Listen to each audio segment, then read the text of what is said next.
أهلا ومرحبا أصدقائنا المشاهدين والمشاهدات في حلقة جديدة من برنامجكم يحكى عنه.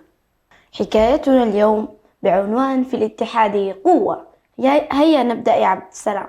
كان يا ما كان في قديم الزمان كان هناك ذئب، هذا الذئب صحي من يوم كذا وهو يتساوى. وكان يطالع في بيته بكسل وخمول. شايف بيته يا عبد السلام؟ قذر ورايحة معفنة. نعم، والحشرات تملأ المكان، وفي كل مكان تلاقي هنا نملة، تلاقي هنا عنكبوت وبيت عنكبوت، يعني معفن. قال الذئب لنفسه: لا لازم أنظف المكان كذا ما يصير. بس صاحبنا كسول وما يحب يعمل أو ينظف، ما يحب، كسول. خرج الذئب من المنزل وهو محتار. ويفكر بطريقة سهلة عشان ما يتعب نفسه عشان ينظف البيت. يبغى ينظف البيت بس يبغى طريقة سهلة، ما يبغى يتعب نفسه ويشتغل ويكنس مو فاضي يعني. هو فاضي بس هو كسلان. فإذا هو وهو خارج من المنزل يجد حمار. وإذا به يسأله: إلى أين أنت ذاهب أيها الحمار؟ أجاب له الحمار: أنا ذاهب لأحضر طعامي. قال له الذئب: ادخل إلى بيتي ونظفه لي. أجاب الحمار: لا أستطيع، أنا جائع وأريد أن أحضر طعامي. قال له: ادخل وإلا سآكلك. خاف الحمار ودخل إلى بيت الذئب لتنظيفه. قال الذئب في نفسه: هذا الحمار فرصة ذهبية لي ولن أضيعه من بين يدي. فقال له: أيها الحمار، ستنظف منزلي طوال اليوم وكل يوم. رد صديقنا الحمار: نعم، لقد فهمت، وهو خائف. وفي نفس الوقت كان يفكر كيف يستطيع التخلص من الذئب الظالم. فقال: لقيتها، سأذهب إلى الفيل وأخبره بظلم الذئب لي. طرق الحمار بيت الفيل وقال: السلام عليكم ورحمة الله وبركاته. رد عليه الفيل: وعليكم السلام ورحمة الله وبركاته. قال الحمار: عندي مشكلة وأريد مساعدتك. رد عليه الفيل: وما هي المشكلة؟ حكى صاحبنا الحمار للفيل كل المشكلة من البداية إلى النهاية. قال له الفيل: وماذا تريدون أن أفعل؟ رد الحمار: أريدك أن تضربه ضربة قوية وتخلصني منه ومن ظلمه. فقال له الفيل: حسنا، وأنت ماذا ستفعل؟ رد الحمار: لا شيء، فأنا ضعيف. فقال له الفيل بغضب: ماذا؟ أتريدني أن أحل مشكلتك وأنت لن تفعل أي شيء؟ رد الحمار: طيب علمني كيف أتصرف. فقال له الفيل: اذهب إلى القرد سيساعدك. فذهب الحمار مسرعا ودق باب بيت القرد. وقال له: السلام عليكم أيها القرد. رد عليه القرد: السلام، وأدخله بيته. قال الحمار: لقد أرسلني إليك الفيل. فقال له: وما السبب؟ عاد الحمار وحكى قصته كاملة من البداية إلى النهاية للقرد. رد عليه القرد: لقد فهمت. قال الحمار: وما الذي فهمت؟ أجابه القرد: الفيل يريد مني مساعدتك. فقال الحمار: وكيف تساعدني وأنت أضعف مني؟ رد عليه: لكل واحد منا نقاط للقوة وللضعف. فقال الحمار: وماذا عني أنا؟ لم يجيبه القرد وكان ينظر بعيدا. فأخذ موزة وقام بتقشيرها وأكلها. ثم نظر طويلا إلى الحمار. وفجأة انتفض من جلسته وسأل الحمار: لديك أرجل قوية صحيح؟ أجابه الحمار: نعم لدي. فقال له القرد: لماذا لا تستخدمها؟ حك رأسه الحمار وقال: وكيف ذلك؟ أجابه القرد: تقوم بوضع حديد في أرجلك مثل الحصان. وفعلا ذهب الحمار إلى صاحب الأحذية وقام بتركيب الحديد. حتى عرف بين الحيوانات بالحمار أبو حديد. طبعا افتقد صاحبنا الذئب الحمار وذهب يبحث عنه. ولما وجده كشف عنابه وقال: أين اختفيت؟ هيا ادخل لتنظيف البيت. رد عليه الحمار: لا ننظفه، نظفه بنفسك، بيتك مو حلو معفن. رد عليه الذئب غاضبا: إذا سوف تؤكل. قال له الحمار: لن تستطيع ذلك. فقال له الذئب وهو يصرخ: هل نسيت نفسك أيها الحمار؟ أجاب الحمار: لم أنسى، ولكن سأقاتلك.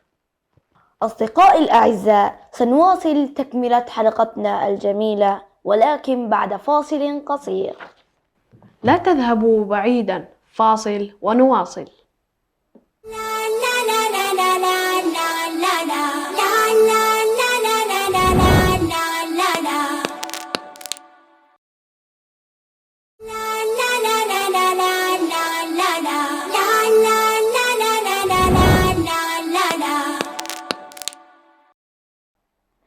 مرحبا أصدقائنا الأعزاء، بعد فاصل قصير عدنا لكم.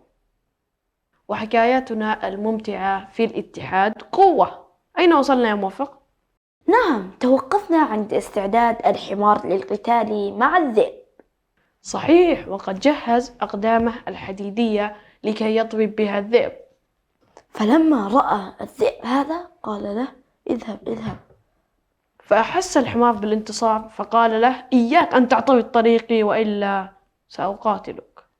رد عليه الذئب: حسنا حسنا، لن أعترضك مجددا.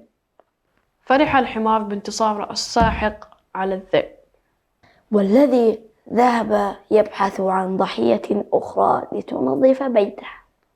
وبعد أيام، وبينما صاحبنا الحمار أبو حديد يمر من جنب بيت الذئب، وجد أحد الحمير ينظف بيت الذئب القذر. فقال: لازم أساعده، ليش الحمار يسوي هذه الأشياء؟ أنا حسيت في هذا، فلازم أخليه يحس كمان فيه. فانتظر حتى ينهي من النظافة وانصرف.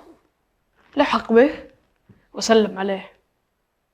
رد عليه الحمار الآخر وذهنه شارد، قال: وعليكم السلام. فقال له الحمار أبو حديد: لماذا أنت حزين يا صديقي؟ رد عليه الحمار: لا شأن لك، ابتعد. فقال له الحمار أبو حديد: لا تخف، ربما أستطيع مساعدتك. أجابه الحمار الآخر: كيف ستساعدني وأنت حمار مثلي؟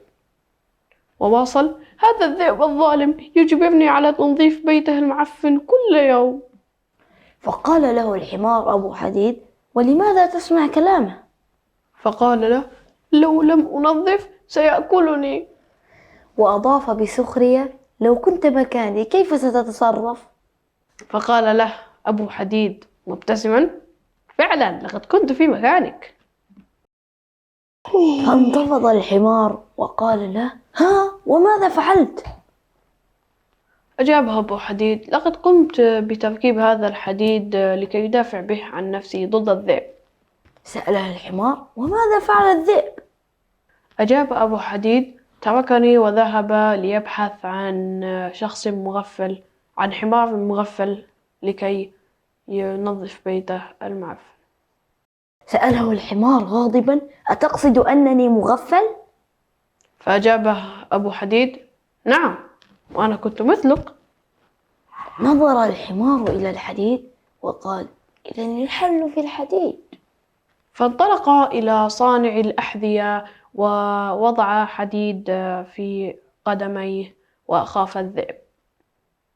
وكلما بحث الذئب عن حمار مغفل ليخدمه يجد النصيحة من أبو حديد حتى يخيف الذئب. وفي يوم قرروا كل حمير أبو حديد أن يتجمعوا وينظروا كيف يتصرفوا مع الذئب الظالم. فقال أحدهم: نضربه حتى يموت.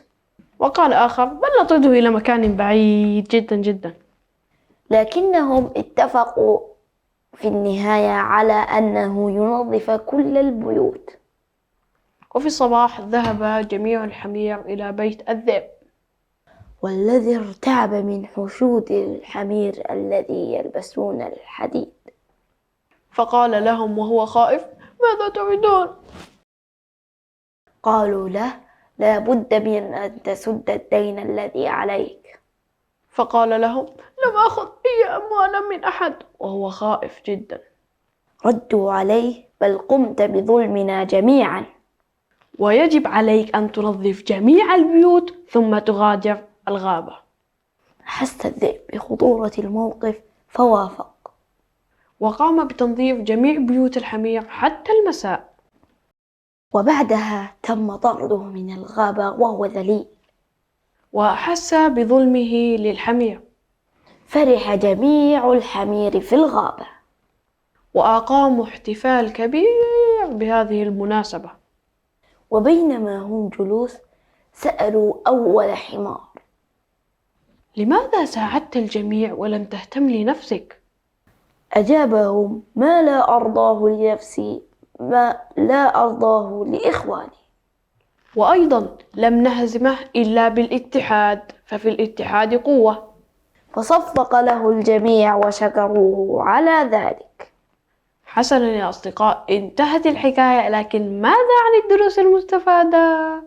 من الدروس أن الإنسان يجب أن يكون نظيفا. صحيح، في بيته وفي ملابسه وفي نفسه. وبالإضافة إلى السلام على كل من تعرفه ولا تعرفه. وأيضا لابد أن لا نظلم أي شخص في هذا العالم. أكيد، فالظلم عادة ذميمة.